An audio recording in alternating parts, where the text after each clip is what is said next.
has come to our family.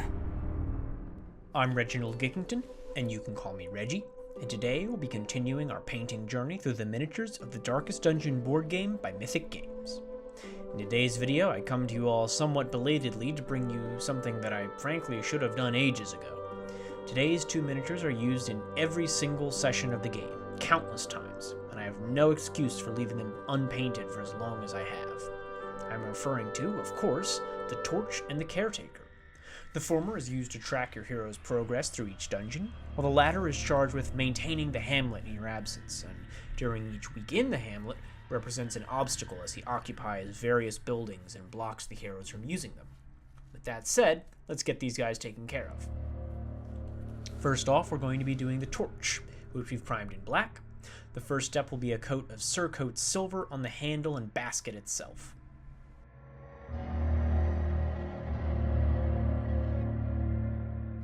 Once that's applied, we're going to wash the silver with black, and then apply Mephiston Red all over the flame to give it a rich, cherry red base coat.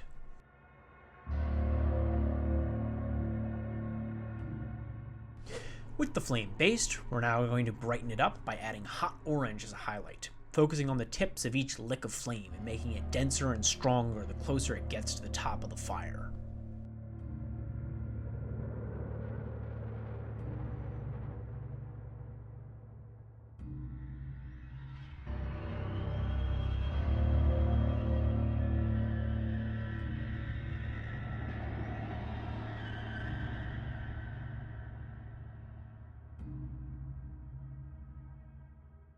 To highlight the flame, we're using gold yellow applied as a messy and lightly blended edge highlight. The wonderful thing about painting fire is that it's such a flexible and changing shape that you can apply highlights that would otherwise seem unclean or poorly placed on more rigid objects that instead look completely natural.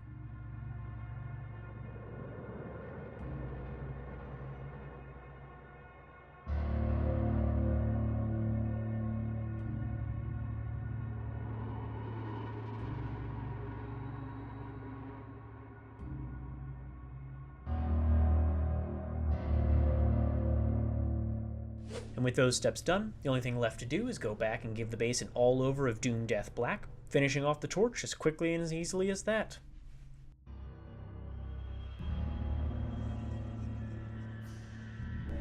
Next up is the Caretaker, who's slightly more difficult, but only a little.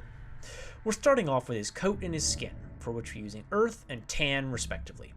In the long run, we're going to push for a deep dark brown with his coat, but we're starting high and lowering over time.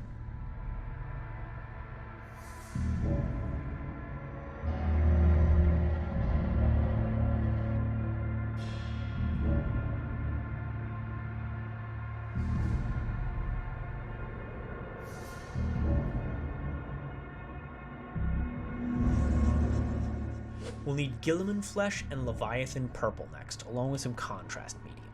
The Guilliman Flesh can go straight on all of the skin, but for the Leviathan Purple, we're doing a 2-to-1 mix with the contrast medium, and then applying that all over the jacket to give it a deep purple undertone.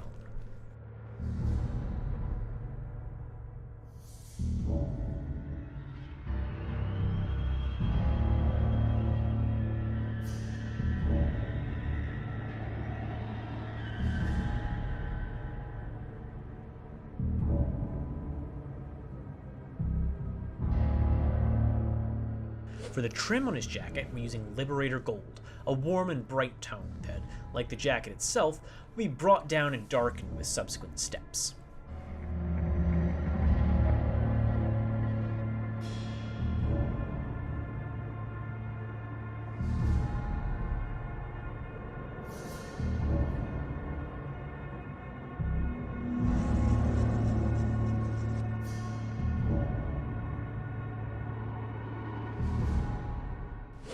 We're now going to wash all of the jacket with your brown wash of choice. This is a crucial step, not only because it'll darken the gold, but also because it will help drive the jacket away from being purple to more of a brown color with purple depth to it.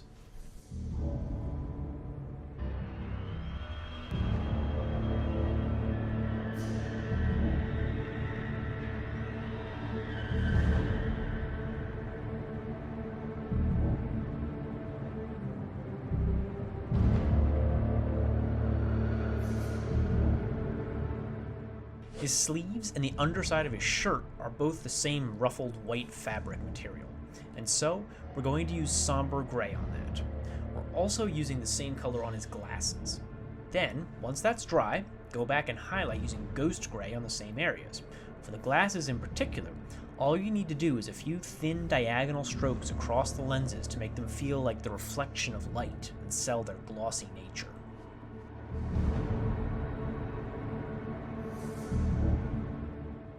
Next up is his beard, for which we're using charred brown as the base coat, and then highlighting using earth. You can also highlight parts of his jacket using charred brown at this time.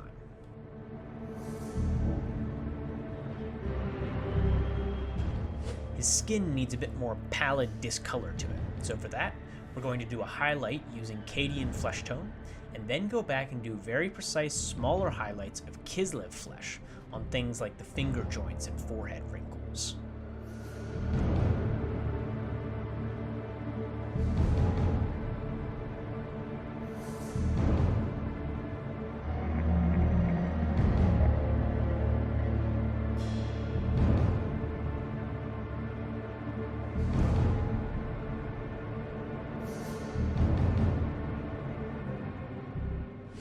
Once that's done, we're basing him and doing the shadows. Now he stands on a stone plinth, unlike most other minis in the game, but the recipe is the same. Just be sure to apply the gray to the entire podium and wash it with black like normal.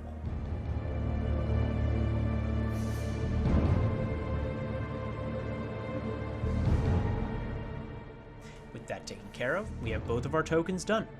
They look great, and I'm happy to have them crossed off the list, even if it is overdue. Speaking of things that are overdue, I'm sure many of you are wondering why this video took so long to get out. Well, as it happened, firstly, I've been extremely busy in my day-to-day life, but secondly, my Darkest Dungeon campaign reached its final stages, and I suddenly found myself having to finish all of the remaining miniatures in a short time span. Given that I needed to film the process for each of them, this meant that I didn't have the time to edit my videos because I was too busy filming them. The good news is, the campaign is ended, meaning that I now have all of the footage for the entire rest of this series taken care of, and can return to a faster rate of editing. In any case, thanks for being patient, have fun painting your Darkest Dungeon miniatures, and feel free to tag me on Instagram, @ReggieGick, to show me how yours turn out. Links to my affiliated socials can be found in the description. Feel free to subscribe or like the video if you enjoyed it, and I'll see you soon with another painting tutorial.